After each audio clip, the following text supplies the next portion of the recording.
Better Call Saul Season 1 is over, but we're just getting started here on Better Call Saul Live, the post-show recap. Now here are the two guys who are about to have the best week ever. I'm Ross Esquina. Here's Antonio Mazzaro. Antonio. Best week ever. I feel like, Rob, are we allowed to say that? Is that copyrighted? It wasn't when Marco said it. Polo. Oh, boy. Every time you say Marco. Polo. Is no-mo. No-mo Marco. Well, at least it ends in a no. Yes, so very sad. And boy, we have Better Call Saul Season 1. We're going to break down everything from tonight, where we left off, where do we think it's going on the night. I can't believe these 10 weeks flew by like that, Antonio. They really did, Rob. It seems like only yesterday we were laughing at a talking toilet. Yes, and that was a while back, too. And that was a while back. It seems like only yesterday we were listening to the sounds of legs breaking in the desert. Yeah, so... yeah, it all started way back when we first found out about Slippin' Jimmy, and really this Season 1 was the season of Slippin' Jimmy. Yeah, it's almost like they just decided we're gonna give you this full season of real Saul Goodman backstory, real Jimmy McGill backstory, before we really get deep into the world that you know well from the show. We're gonna tell you all about the guy that was the guy. I mean, it's almost like this season, Rob. Like it's almost like they just said, you know what, if we only have one season to make, we'll make a self-contained season so that you could see where it goes from here to get you to Breaking Bad, so that you could have all these elements in the mix and you could see the things that lead to Jimmy McGill. But really, I mean, there's not too many open ends leading into Season 2. We're going to start anew when we get to Season 2. Yeah, it was almost like Season 1. Forget the Saul Goodman origin story. This was the Jimmy McGill origin story. Right. And then once we know who Jimmy McGill is, we'll see Jimmy McGill become Saul Goodman. All right, so we're going to talk about everything. We're going to take your questions as well here live on Monday night, April 6th, and we've got the chat room going on post-show recaps. We'll take your tweets with the hashtag PS Recaps, and then also on our YouTube channel at postshowrecaps.com/YouTube. Antonio, were you surprised that this finale ended up spending so much time back in Chicago? I was surprised. Now, even though I love different venues, and I think that Bob Odenkirk has those connections to Wisconsin and Illinois in that area, and so he knows a lot about it, and I think that you can't really have Bob Odenkirk being so Bob Odenkirk without those connections. I was very surprised. I felt like we had done so much storytelling in the area of New Mexico, and specifically with HHM and Chuck, to have so little of it in the finale felt a little off-putting to me. Were you surprised we spent that much time away? Yeah, I really was. And I don't want to say that I didn't enjoy it, but for the end of the first season, I was a little disappointed that, we got way more Marco than Mike in the finale. Yeah, exactly. I mean, way, way more. I thought for a moment that we were not going to get any Mike in the finale, and I thought, wait a minute now, like this can't happen. Like we have to have something. I mean, and we didn't get much, to be fair, and we got Mike taking a call about another job, but that was really about it, and talking to Jimmy just a little bit about the money. But yeah, I thought we were going to go Mikeless in the finale, and not that I didn't enjoy Marco and the slipping of Slippin' Jimmy, but yeah, I was like, wait a minute, why are we out of this world so much? Because I think we'd all enjoyed being in it so much. So it was a little off-putting. It was not what I expected out of a finale episode, but like you said, not like I didn't enjoy it. I enjoyed the episode. There were some funny parts. The montages were great. I really liked seeing the Ocean's 11 style kind of rundown of all the cons they were running in that short week. I mean, where is this bar in Cicero, by the way, that these people are just wandering in off the street ready to be conned? I don't know. Stay away from wherever that is, everybody. Yeah, and nobody ever comes back either. Right. No one ever comes back. I don't know exactly what's going on in this place, but I guess props to them. He was running the Nigerian Prince scheme in person. He started it. Yeah. He started it. Yeah, I mean, good for Jimmy, I guess. Yeah, he started it. So again, it was all that stuff was very fun and very well executed, but on a night when it felt like it was going to be a special episode of the show, I don't know. I am feeling a little bit left wanting, something bigger than what we ultimately got. Yeah, a lot of shows do this, and different shows have different varying levels of success with it, where they have the penultimate episode actually be the episode where lots of things happen. Josh Wigler and I are talking about Justified on post-show recaps right now, and we've got 2 episodes left, so tomorrow night's episode may be the episode where everything goes down. The Wire was famous for this as well. The second-to-last episodes of their seasons often had that. Sopranos has done it. Other series have done it because then you spend the last episode with kind of the fallout. But this was not even really too specifically with the fallout. There was a little bit of that, but it was more about Slippin' Jimmy going back to his roots, kind of getting something out of his system, is I think what Kim put it, and I think that's accurate. And maybe seeing the life he could have lived if he'd have stayed there and continued to do what he was doing. What do we take away from where Jimmy has this offer to go and work at the other law firm and be a partner there, and he ends up getting up to it? It looks like he notices the ring from Marco and then turns around and leaves. So what did you take away? What was the significance of that? I don't know about the significance of the ring. I mean, clearly that ring is a totem that represents this connection that he had to Marco. And I think if you're eagle-eyed enough and you go back and look at pictures or stills of Saul Goodman from Breaking Bad, he is wearing that pinky ring. So this is sort of a manifestation of his life, his former life with Marco, the way he used to be, the voices inside him that he shouted down, as we saw repeatedly throughout this first season. And I think that as we see what he says to Mike, which is, I know why I didn't take the money, and I'm not going to ever do it for that reason ever again.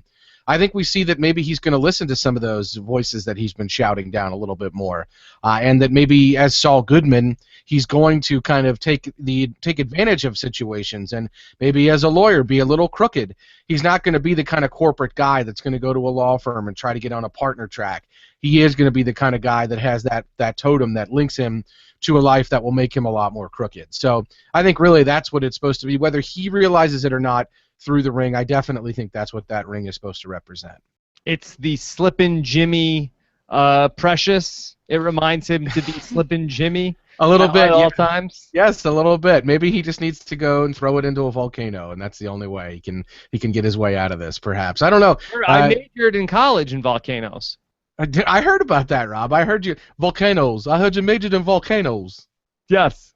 So, all right. So was season 1 all about leading up to Jimmy getting the ring, so that he was a honest lawyer all through season 1, and this was his journey to realize, hey, I should be a bad lawyer? Yeah, whether the ring or not, I think season 1 was about him trying to do it Chuck's way, the way that Chuck wanted him to do. Be honest. Don't be the guy who Chicago sunroofs all over the place. And all over the place. I mean, just that's the sort of thing you don't want to do at all. But anyway, This is a bad deal, except for maybe in a talking toilet. But yeah, it's try to do it Chuck's way. Try to do it straight and upright and honest. And the ironic thing about that is the reason that Chuck's upset with him is no matter how honest or straight or narrow Jimmy tried to be, Chuck always looked at him as Slippin' Jimmy. As a chimp with a machine gun, as the kind of guy who didn't respect the law and would take shortcuts. And so I think Jimmy, throughout the course of the season, having tried to do it Chuck's way and only to have Chuck push him away so vehemently, I think Jimmy said, I'm done with trying to do it your way. I'm done with trying to do it straight and narrow, and I'm going to do it my way, and my way is the Slippin' Jimmy way. My way is the way with the ring. I can do both. I can be a lawyer, but also be a little Slippin' Jimmy, and that's what I'm really going to focus on after I've kind of taken this all in and thought about it. Yeah, it's almost as if that Jimmy really did feel like he owed his life to Chuck, and then through all of this, it's basically like when Chuck didn't want him to be in the partner, it's like Chuck rejected Jimmy. It was almost like Chuck said to Jimmy, I release you from that obligation. Not in so many words, and he was free to go back to being Slippin' Jimmy. Yes, I agree. I think there was some importance, therefore, in the cold open. In the cold open, we saw, of course, tonight another flashback to kind of after the Chicago sunroof incident, where Chuck has gotten Jimmy kind of out of the situation. And Jimmy's gone back in the bar to talk to Marco. Jimmy's saying to Marco, like, I need to change. I want to change. This isn't just Chuck. This is something I want to do. And Mike is or Marco's really kind of pushing him, and he says it's like Miles Davis giving up the trumpet. And Jimmy says, I don't really understand that, but this is Jimmy making an affirmative choice at the beginning of this episode to try to be different and to really want to change. And at the end of the day, I think through all the time he spent in Albuquerque, when he realized that pursuing that desire and really wanting to change got him nowhere with the person who was closest to his brother, there's no point in doing it. Why change if you try to change and people still think you are who you are at your core? So I do think that there was an important scene there in the cold open to show that Jimmy wanted to do it, but now at the end of the day, there's no real reason for doing it. I want to talk about what I thought was the best scene of the night, and maybe the best scene of the series so far was Jimmy at the bingo hall. Yes, I agree with that. I mean, it's sort of like the most darkly comic kind of Bob Odenkirk doing stand-up almost kind of moment in the series, and yet it really was. It just got darker and darker and darker as it went along. How about all those bees, Rob? What were some of those bees? Well, a couple of them was brother and sort of the common words, but the one I thought that was really of note was Belize. Belize, that was a good one. He said Battleship Bourbon, place. Belize. Yes, he said none of us are ever going to go there. But do you remember Breaking Bad? Hank. Yeah, do you remember Breaking? It sounds like you do. Going to Belize was what Saul Goodman suggested as a way to get rid of Hank in Breaking Bad. Why don't you take him to Belize? Nice little metaphor there. So Jimmy's had Belize on the mind for a while, but yeah, I really did like the Belize callback. They closed a lot of loops in this episode, and it's almost like, even though I know this isn't true, it's almost like they didn't know they were getting a second season, because they paid off the Kevin Costner thing, they paid off a nice reference to the Belize thing, they closed the loop on the Chicago sunroof so that they introduced something a few episodes ago, and they told you what it was in that scene. So they were not leaving anything on the table here. Yeah, and so he ends up going into that whole story about the Chicago sunroof. Was the Chicago sunroof, was that what we expected? I can't remember. I don't know if anybody in the chat room remembers exactly what we speculated about the Chicago sunroof, but I feel like that was close to what was on Urban Dictionary or available on the internet at the time. So see, I think we might have thought maybe the sunroof part of it may be a metaphor also. And in this case, it was quite literal. Literal sunroof, yes. A literal sunroof. I don't understand why. So, I mean, I guess in Chicago, maybe if your sunroof's open, you're just opening, you're risking asking that. for it. You're really asking for it. It's like a talking toilet almost. Yes. Also, we found out tonight, and I don't believe we knew this before. Jimmy was married. Yeah, he's mentioned before in the context of the canon of this show that he's had more than one ex-wife actually, but we found out now that one of them predates the Jimmy McGill and Albuquerque era, so that he actually probably was married while he was in Cicero at one point. So I don't know. What do you think the odds are that we're going to get any more Cicero flashbacks in this show? Oh, I think that's it. I mean, I'm not sure why we would go back there.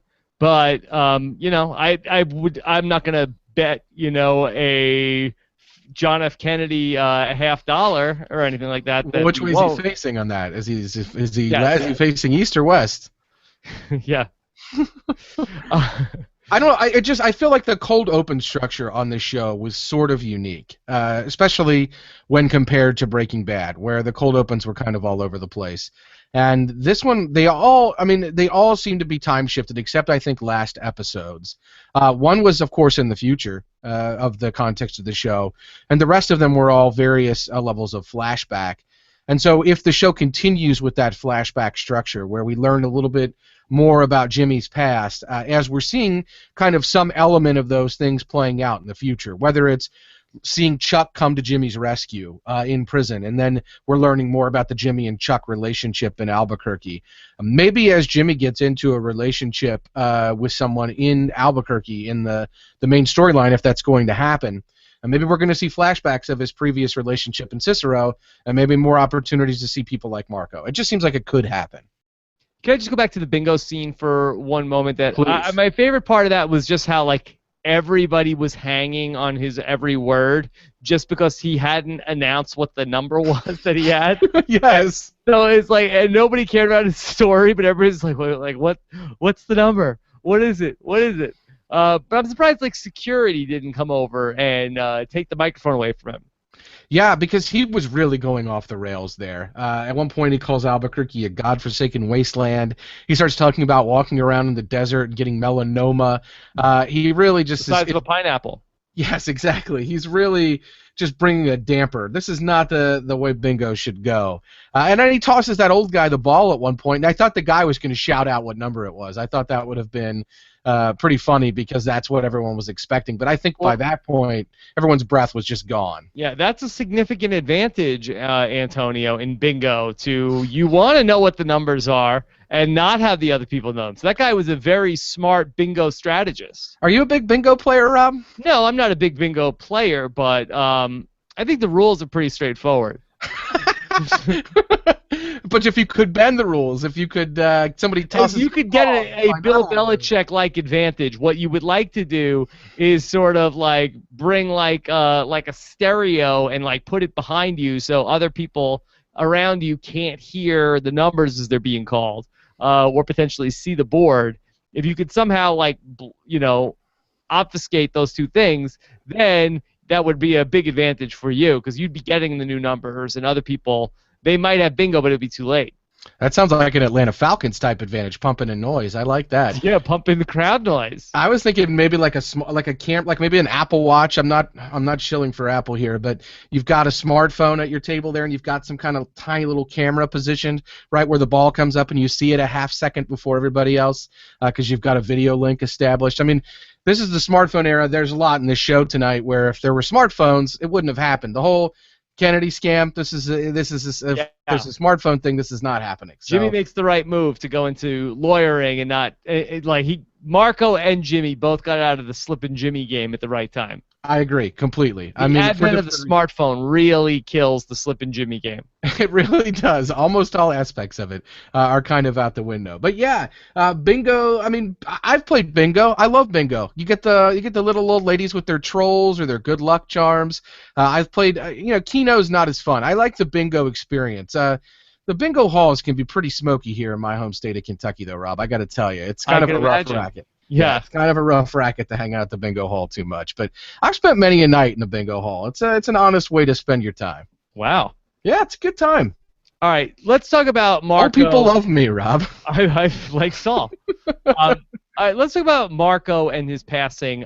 When Marco coughs, is that Chekhov's cough for you? Do you know Marco's not making it out of the episode? I thought so. Didn't you? Yeah, I think, and not the first time he coughed, but in the alley, once he coughs before Jimmy comes, like, oh, he's gonna be dead by the time Jimmy gets there. Yeah, when he's coughing and only the audience is seeing it, I feel like that's a major deal. And it's like, oh, we're supposed to know that he's continuing to cough, and that one's not happening in Jimmy's presence. And there's only like 20 minutes left in this episode, so that cough is gonna mean something. And sure enough, it did. Yeah. It definitely did. Is that a symptom of a heart attack, a cough?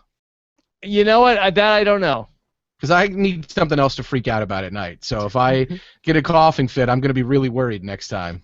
It's a good question. Yeah, I really need to have more anxiety before I go to bed. So that would. Hamlin makes an appearance in this episode, and it seemed like Hamlin had like a face turn, Antonio. He really did, didn't he? I mean, and it was a full-on face turn. It went from Lord Vader to I don't know, Anakin Skywalker. Like exactly, I don't know. Like it was a real big turn there. And are you on board with Howard the Face? I don't know if I'm buying it. You're not buying it. Oh, so I mean, you think that he's kind of just he's two-faced. I think potentially. I mean, he seems like he was sort of a slimy guy all through the season. Just because, I always liked you, Jimmy. I don't know if I can buy that yet. Yeah, I think that's true. He did call him Charlie Hustle, reference to my Cincinnati Reds, Pete Rose, one of my childhood heroes. Yes, I'm banging the drum for that one. I'm hoping that'll work out. But yeah, I don't know. I kind of feel like Howard did. I mean, I kind of feel like Howard. As we talked about last episode, there's no question that Howard has been carrying water for Chuck. for the entirety of that kind of negative relationship. The question is, how much did Howard enjoy doing it? And I do think that there's some aspect of Howard that did enjoy doing it. His go-to response to Kim in that office when she's pushing him about Jimmy is to be really, really rude and curt to her. Not Kurt Clark, by the way. Right. And yet he does have this kind of moment where he's like, please, come back. I got to explain this to you. And he asks her to shut the door. So maybe he's not that bad of a guy under the surface. He just looks like one. He does. He does. He's got sort of the bad guy look. And we also had Kim in this episode, who we saw a couple times, and she is saying that she didn't have much to do with this other job coming up. Do you buy that it was just Jimmy's reputation with the senior citizens that got him this position? No, I mean, I think that there was some combination of that. She said Howard was really pushing for it, too. I have no reason to believe that that wasn't the case. I think there might have been some guilt on Kim's part. Because Jimmy has definitely stuck his neck out for her and kept her in good graces at HHM, as we remember with the Kettlemans. So it is very possible that she felt the need to kind of repay that favor and to stick her neck out. But I believe her when she says that the senior citizens are really all about the Jimmy McGill. I have no doubt that that's true. Although, I gotta say, the bingo incident, I'm not sure that played too well with those seniors. Yeah. But that was only one place. I don't think that was at Sandpiper because I don't think they'd let him back in to call the bingo game in the middle of that lawsuit, injunction or no. I think they can stop him from calling the bingo game at the very least. So that may have been at another nursing home. But still and still all, I think that it's definitely believable that the old people were talking about Jimmy. I mean, look, Jimmy McGill is, and I think that Howard maybe accurately articulates this, he has a lot of strengths as a lawyer that could be really valuable. He does work really hard. He is really thoughtful. He's creative. He's a lot of things that Chuck probably envies, and that may be why Chuck is a little jealous of him. Okay, let's go through a couple other quick things from the episode, and then I want to speculate a little bit on Season 2. Okay, let's do it. Okay. What were some of your other favorite moments from tonight, Antonio? Well, I really did like the Ocean's 11 style montage of all it the was different very scams fun that they were running. I thought that was really funny. And then right after that, of course, the callback to Breaking Bad Season 3 when Saul tells Walt, like, I once convinced a woman that I was Kevin Costner because I believed it. You know, you can do anything if you believe in it. We got this to see the Kevin Costner storyline. I really like that. I thought that was a nice comic beat there, especially with the manager moment where the other waitress was like, "Who's this guy?" Well, he's not Kevin Costner's manager. And she said, "Are you sure he's not some kind of manager?" And she was kind of waving on the way out. So she had more of a fun time with it than the lady that Jimmy put on. I really liked that. Are you leaving out if you build it? Yeah, I am leaving that out. You enjoyed that? I did. I thought that was I just thought that was pretty good. I mean, it was a sad kind of existence, but there was a lot of life in that, and I think that Marco kind of articulated that. Standpipes are not enough for him. Did you know what a standpipe was, Rob? No, I didn't. Is there any connection, or was it just a total coincidence that the case was Sandpiper, what Jimmy was working on, and the thing that Marco was involved in was Standpipe? That can't be a coincidence, right? Maybe not. Maybe there was like a typo in the script, and they just went with it. Especially considering that, Marco, one of the final things he says to Jimmy is, standpipes just aren't doing it for me.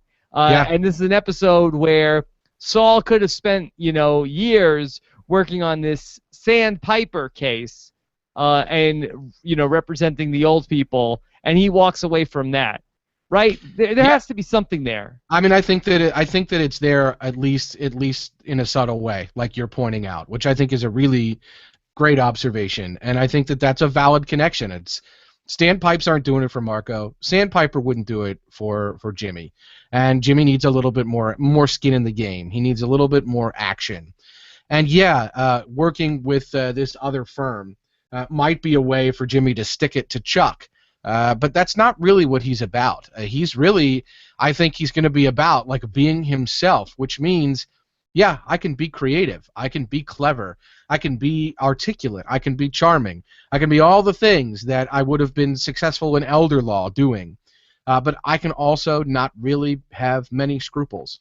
And that can really make me Saul Goodman. And so I think that that's kind of the pinky ring connection. It's like Sandpiper wouldn't do it for me. Like I need to focus on being me, and being me means wearing this pinky ring around and having a little bit of Marco with me at all times.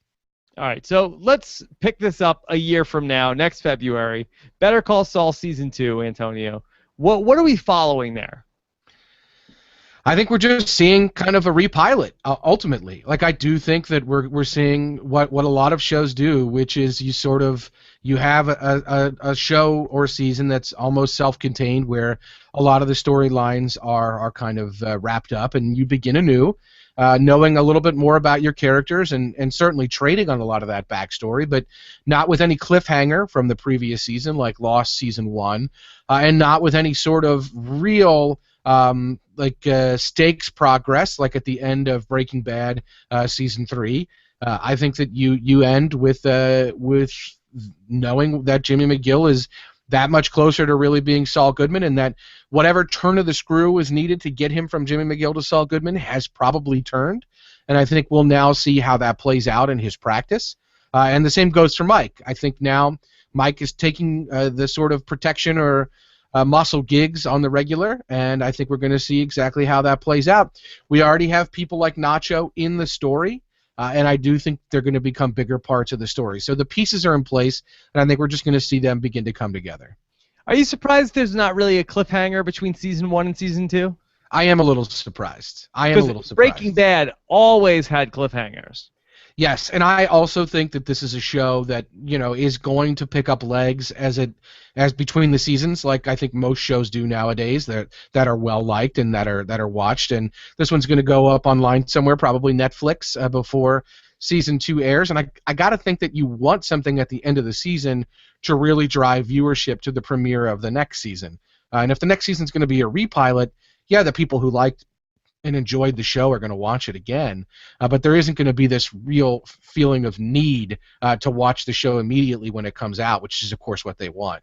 And it's what we want here on Post Show Recap. So I don't know. I'm a little surprised. Weren't you a little bit surprised? I was, again, I thought this was a great episode, but as the finale, I do feel like I was a little bit left wanting more. Like, I really... this would have been a fine regular episode of Better Call Saul during the season. Would have been a great episode, and it still is a great episode. But I think I might have had some unfair expectations going into the finale. Yeah, and I think some of that is probably based on Breaking Bad. I think I had some of the same expectations. If you look back or listen back to some of the stuff we've talked about throughout the season, I think we thought something big could happen. Chuck could get committed. We could see Chuck in the hospital. Hey, Marco died. Yeah, Marco did die. A character we had seen for 3 minutes on the show before did die. So that was, I guess, something big. Marco did happen, died. So I mean, that is all true. But you're not having your season 4 ending of Breaking Bad moment. You're not having the Breaking Bad season 5A ending moment. Like, there aren't these things that I think we're used to from Vince Gilligan. So, like I said, it's weird because I know they knew that they were getting a second season, but it is really like they wrote a self-contained season of this prequel in which we saw kind of a beginning, a middle, and an end to the Jimmy McGill story in Albuquerque, and the end is he's ready to not be the guy who's trying to be good anymore. And it took a full season to get there, and now in season 2 we're really going to see how that plays out. And I don't think anybody really necessarily expected that when they started the show because of what we knew about Saul Goodman. We knew he was a dirty guy, kind of a scummy, like a criminal lawyer. And to see him not be that is good. But it was a full self-contained season to get him there. So I agree with you. I thought it was a good episode, but not the finale I was expecting. But we'll see where they kick off season 2. I guess the Polo episode, the beginning of season 2, the answer to Marco, will be very interesting to watch. Gotta have Mike on the screen for more than 1 minute. There's no doubt. There's no doubt, and he can't be doing a crossword when he does show up. Like this is especially where we've seen from Mike throughout this and how it's kind of built, and the great scene we had last episode in both in the parking garage and with Price in the kind of vacant industrial yard there in the drug deal.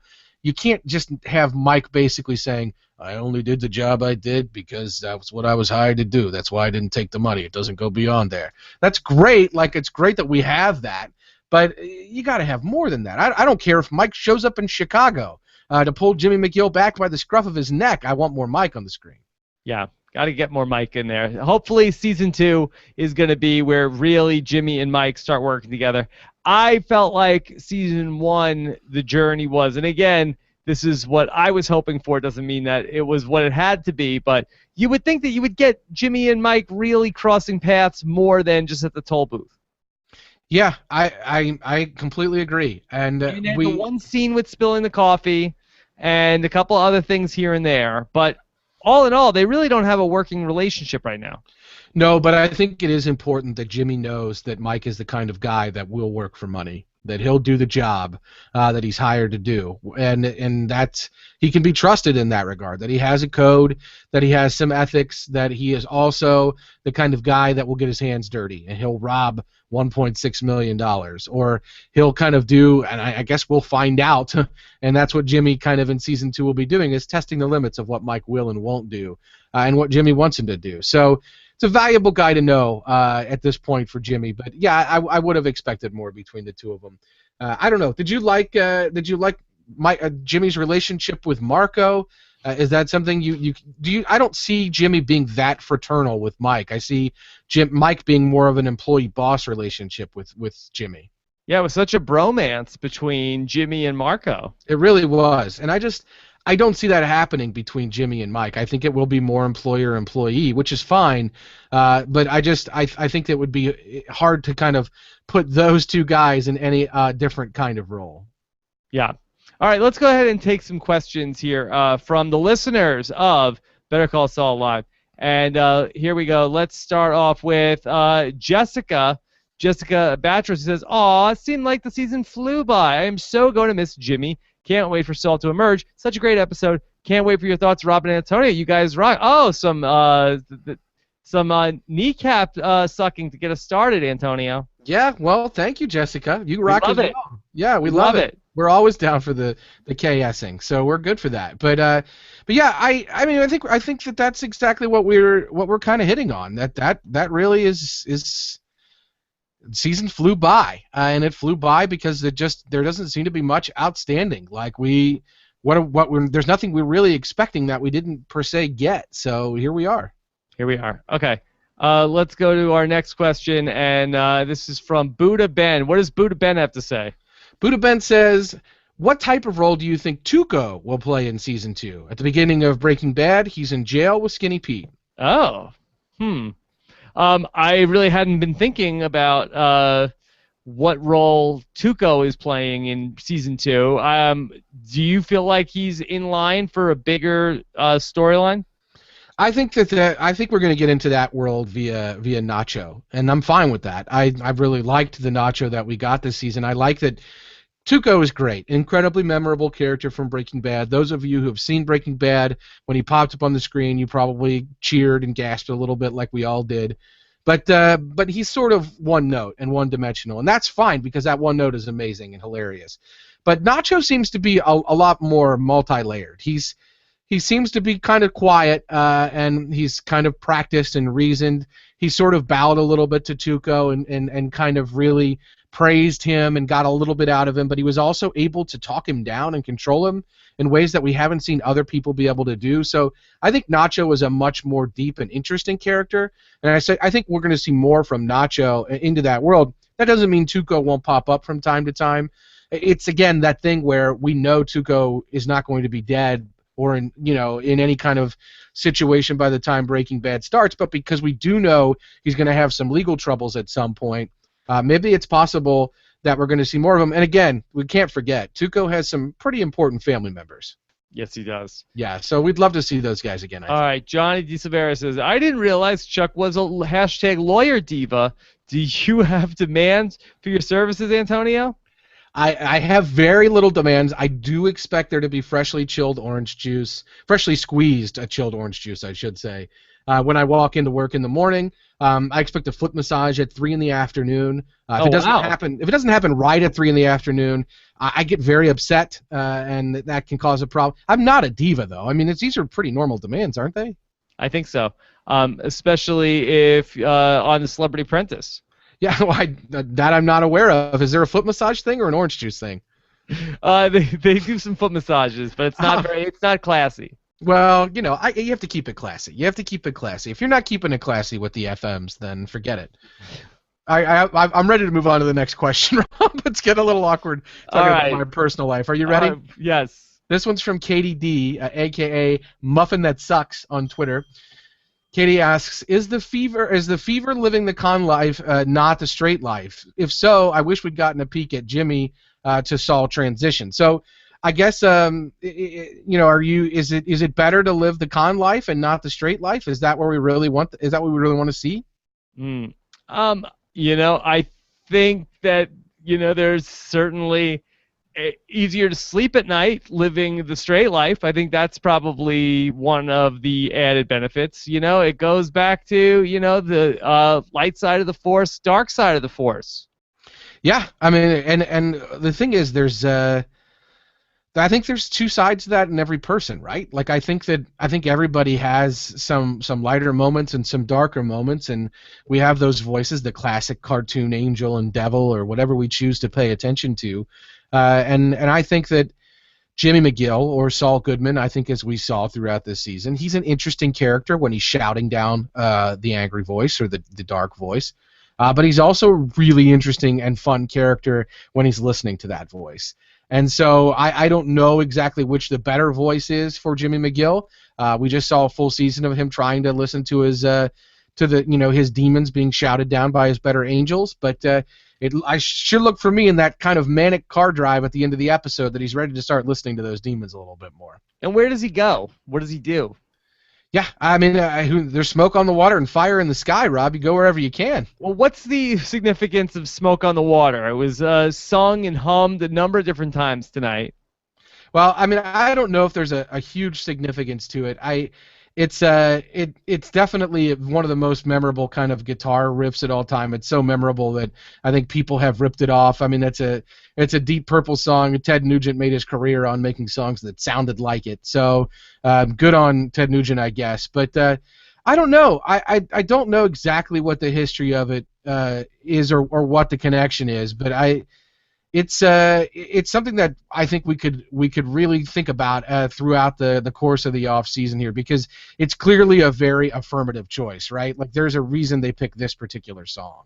Yeah, I think that's something that we will look into. Deep Purple, is it Color Theory? Is Marie in the mix? It's finally back. We got Deep Purple, and it is Marie. No, I don't know exactly what. Yeah, I could be a little Color Theory. There was also one of my favorites songs by a folk singer from England, or I think he's from Ireland, called his name's Donovan, covering one of his songs called "Season of the Witch." That was the song that was playing when Jimmy kind of first walked into the bar there in Chicago. I think it was like, hey, do you want to know where Jimmy is? We're going to play some like real heavy blues music, and then we're going to show you an Illinois license plate. If you haven't figured it out by then, we're really sorry. Yeah.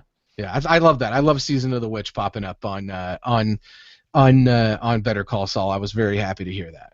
Okay, let's take another question from Brendan Rydell. The $50 design before the Kennedy $50 was Benjamin Franklin, not Lincoln, like Saul said. All right, so Jimmy did not have his facts straight.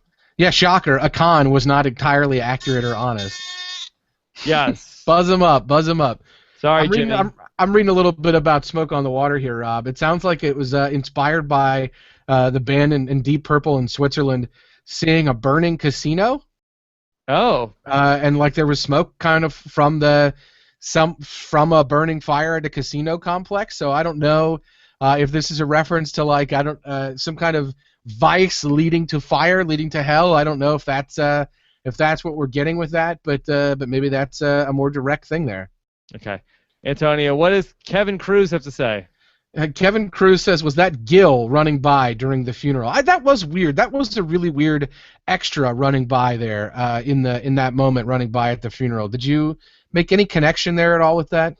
No, I'd have to go back and take a look again. Yeah, me too. I did not see anything that was in that particular scene that would make me think that was linked to anything else. But do you think, who is Gil? Do you think we meant Gail? Gail. Might have been, Gail would make more sense. I'm not sure about Gil. Yeah, Gil from The Simpsons, like not to Gil, not today. Yeah, no. I don't know.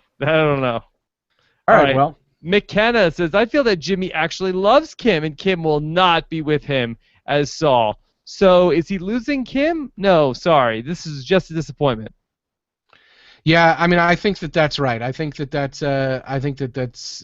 mean, I don't know. I don't know where they're going to go. We talked about how Jimmy and Kim could actually be one of Jimmy's other ex-wives. I mean, time could pass here, and we could get a whole lot that happens between seasons, or we could just kind of pick up a couple of months later in the middle of things, and we could actually see more Jimmy and Kim. And I think that all has to do with how much story do they really want to tell. Breaking Bad, of course, really picked up by the end of its run rating-wise, and I think that if at all possible, they probably would have wanted to extend the run. I mean, they split the final season into 2 seasons as it was, but Vince Gilligan was pretty sure that the story he wanted to tell was only going to be told in the time that he told it. So I don't know what their plan is with Better Call Saul. If they really want to stretch things out, we might see things between Jimmy and Kim develop differently. But as it stands right now, I feel like we're all pretty used to their rhythms at this point. Whoa. And now I'm not talking about any particular method there, but we could see it go in a different direction for sure. Okay, let's take a few more questions. Charlie Edwards is letting Jimmy get a free pass at the toll booth. In letting Jimmy get a free pass at the toll booth, is Mike Breaking Bad? Seems his philosophy about seeing the job through is sort of falling apart. Yeah, I mean it's really kind of crazy because I don't know about Breaking Bad, but no stickers there. He didn't protest at all, and he was such a hard ass about that all season long. So maybe at the very least, this is I know you now. I'm not going to give you a hard time anymore. I don't need to see your stickers. You were only here such a short time. Like, I don't know about Breaking Bad, but I think Mike letting the power go to his head, Antonio? Maybe a little bit. Like, maybe he's being a little toll, like a toll booth tyrant, and he's letting it happen. I don't know. Toll troll. Okay. Toll troll. You got to pay the troll toll. All right. Robert Jurgensen, Antonio. Robert Jurgensen wants to know, Rob, I'm going to ask you, what were the best parts of season 1 when we were in Breaking Bad territory? I don't know. Real quick off the top of your head, what were the best parts of season 1 of Better Call Saul? Well, I mean, definitely, I think the Mike stuff, like seeing the Mike episode 5-0 and seeing how that all played out, seeing Mike in executing kind of his first criminal contracts in New Mexico. I think those were great. I think some of the Jimmy stuff was really funny. I mean, his first big speech that he gives in the courtroom about, hey, nobody got hurt. We all remember when we were kids and we made mistakes. And then that prosecutor just brings the TV over, wordlessly hits play, and we see what it is. Like, there's some really good stuff there with Jimmy kind of being an attorney that I think was really funny. But I don't know. So that's not in Breaking Bad territory. And the stuff with Nacho and Tuco in the desert is more in Breaking Bad territory, and that was excellent. So I don't know. I feel like it's right in the middle there, Rob. Were there things that were in this show that weren't in Breaking Bad territory that you really, really liked? Boy, I really liked the speech tonight from Jimmy. I thought that was really good. I mean, there were just a couple of really great performance things I thought along the way. I'm trying to think of some of the other really great things. You know, Jimmy was great the whole time. You know, Bob Odenkirk was so good, but I'm trying to think of specific moments where he was especially rose to another level. Well, I mean, him telling off Howard and I rewatched it before. Yeah, that was good. That was very good. him telling Chuck that he knew it was Chuck all along, a very kind of Godfather 2 kind of moment. That was very good. And Bob Odenkirk played that really well. None of that's really in Breaking Bad territory, especially because it's a very emotional Jimmy McGill that we get. I really did like the stuff with Gene, too. I thought that was captivating, the stuff at the very beginning of the season. And Sure. I don't know, is that Breaking Bad territory? That's beyond Breaking Bad territory. No, but I think that's technically Breaking Bad stuff. Yeah. The stuff that was earned from Breaking Bad, not the stuff that was earned by Better Call Saul. Yeah, and I think that there were a lot of really solid sequences and moments, montages of different clients, things that Jimmy was dealing with, just a lot of really funny stuff that we got throughout the season. And not to say that Breaking Bad wasn't funny, but of course Saul Goodman is one of the funniest things about Breaking Bad, so it wouldn't be appropriate to have Better Call Saul and not have a lot of really funny things. So the talking toilet and the guy who was making his own money and wanted to pay Jimmy to help him succeed, and that whole kind of montage in the Alpine Shepherd Boy, I think that was that episode, was really, really funny. So I just love all that. I mean, I think that this is a show that really does a lot of different things really well, and of course the Breaking Bad type things it does are incredible. But there are other things about the show that I really, really loved. All right, let's do 2 more questions. This is from Goat Girl. Have you considered it's the classic, you can take Jimmy out of the con game, but you can't take the con man out of Jimmy? Yeah, and I think that's the ring, right? That's Marco telling Jimmy, like, oh, you're a lawyer? Like, Slippin' Jimmy's a lawyer? You got to be the king of the desert. You got to be driving around. Say what? You're making bank. You're making bank. You got to be driving around in a white caddy. Yeah. Yeah, so, I mean, that's the white Cadillac, of course. Like, you can't take that out of Jimmy McGill. Like, that, Marco is in many ways more his brother than Chuck was or is. And he speaks to a part of Jimmy that is very important to Jimmy. And so you can't take that out of him. That's exactly right. And I think a lot of this season, Go Girl, was about seeing him try to take that out of himself. And at the end of the day, he can't really deny who he is at his core. So this one, Rob, this next question is from Ian at Fernsey on Twitter. Ian says, the significance of Jimmy having the offer and then seeing the pinky ring is that we see Jimmy had a choice. He chose the path he took. I think that's probably pretty accurate, right? Like, he is driving down the road in the lane that he wants to be in and picking his own path. Interesting. So I have 2 more questions that are kind of related here. Chris Berger asked in the chat room if the perceived loss of Michelle MacLaren would hurt the show. Michelle MacLaren, of course, one of the top directors, I think, that kind of has worked on both Breaking Bad and Better Call Saul, and she's not dead or anything. She's just going to be she's a hot property. She's going to be making a lot of film kind of commitments that are probably going to keep her away from Breaking Bad and Better Call Saul, but I gotta believe if she's available at all, they're going to find a way to make it work with her. I don't think it'll hurt the show. The show is well directed no matter who's directing it. They have a way of finding other directors. I mean, did we talk a ton about Michelle MacLaren before Breaking Bad? They find people who are really, really good at what they do. So I'm not as concerned about that. And Rob, this one's to you from Brad Ass TV. And Brad would like to know, let's put it on the table, Season 2, going forward, do you think we're going to see any more post-Breaking Bad scenes of Saul like in the pilot? I think we will, but I think that maybe not until the final season. Okay, so definitely not like at the beginning of next season. We're not going to jump off. I'd be surprised if we do go forward at the. And maybe that's the start of every season we go forward. Maybe that's the thing, but I'd be surprised. I would be surprised too. And again, we still don't know. I mean, Chuck is this major kind of loose end now. Like, he's got another person working for him. It's somebody who Jimmy knows. He is kind of nervous that he wants to reconnect with Jimmy, but he won't even open the door. Chuck's still hanging around out there. Yeah. Sandpiper's still hanging around out there. So Ernesto from the mailroom. Ernesto from the mailroom is ready to kind of. He's the guy who was ripping on Hamlin when Hamlin walked in the door. So Ernesto, not Gustavo. Ernesto, like, not another well-dressed man with glasses. This is Ernesto. This is a different guy. So. Yeah, there's a lot of loose ends there that I don't think we could just go into full-on Gene territory. But maybe we'll pick it up at the beginning of this season or not. Do you think, well, now that we talk about Ernesto, you don't think that Ernesto could be like the son of Gus Fring, do you? I don't think so, but I don't think it's a coincidence that he's dressed in the kind of manner that Gus would dress, that he's bespectacled, he's got the short hair, he's slight of build. I mean, there's definite, and his name's Spanish name. Ernesto. Yes, I mean, I think that there's definitely meant to be a somewhat of a little connection there. But I don't know exactly what that is, but it's an interesting one. I think it's one that over the course of the summer people are going to really talk a little bit more about and speculate on. And I don't know if it was there for any other reason other than being a little bit of an Easter egg or something for people to talk about. But that would be pretty mind blowing, to be perfectly honest with you, because we don't know. I think didn't Gus talk about how he had a wife and family?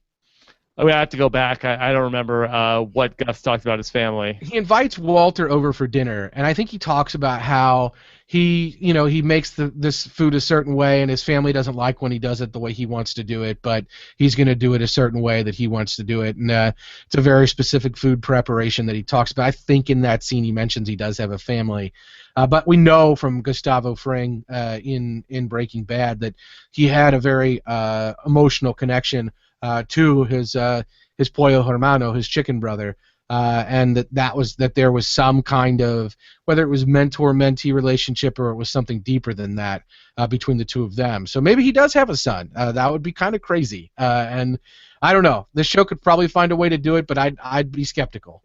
Interesting. All right, let's. I think that's it for season 1, Antonio. I mean, I think we've wrapped it. This is crazy. I mean, it doesn't seem like it was 10 weeks ago, Rob. Well, it's time flies when you're having fun, Antonio. I know. Time flies when you're listening to Deep Purple, Rob. Yes. Okay. Antonio, we have so much coming up. Of course, you mentioned your Justified series finale on the horizon. Yeah, this week will be the penultimate episode, and then next week will be the series finale. I might actually shed a tear on that one, Rob. Oh my God. Okay, so that's coming up. Of course, Josh Wigler and I are doing our daily Road to Westeros podcast. We are doing one Game of Thrones quest a day, taking us all the way through to the premiere of season 5 of Game of Thrones. But Antonio, we haven't announced this on the Road to Westeros podcast yet, but because of my travel schedule going to New Media Expo, I'm going to need a fill-in for this Sunday night for the premiere of Game of Thrones. I'm your guy, Rob. I'm your guy. I'll do it. So are you asking me? Check out Antonio. No, well, I'm not asking you because I know you're already doing it. But check out Antonio on the Game of Thrones Season 5 premiere this Sunday night. Very exciting. I'm excited to do it. That's the show everybody's talking about. Everybody's talking about the King's Road to Westeros. Oh, everybody's talking about that? That's great. It's a talk of the town, Rob. Talk of the town. Talk of the town. So I'm excited. I'm excited to be involved with that. You guys are having a lot of fun on those Road to Westeros podcasts, and I'm looking forward. Antonio, do you have a season 1 finale hashtag? Whew, do you have any suggestions? I don't know. Chicago Sunroof is not one I want to tread into. Yes.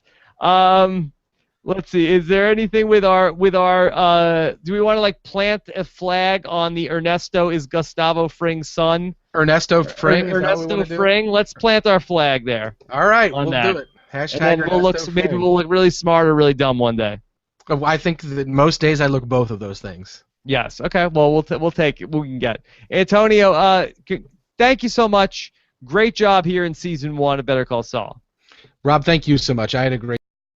Yes. Your legal expertise proved most valuable, and it was a pleasure to talk with you these Monday nights. The pleasure was all mine, and I definitely want to thank everybody for participating, tweeting at us, sharing hashtags, being in the chat room. Just had a great time. Wouldn't have been the same without everybody listening and playing along and watching along with us. Okay. All right. And looking forward to hearing what you guys have to say in the comments. That's going to do it for Better Call Saul Season 1. We will see you next spring for Better Call Saul Season 2. Take care, everybody. Have a great night.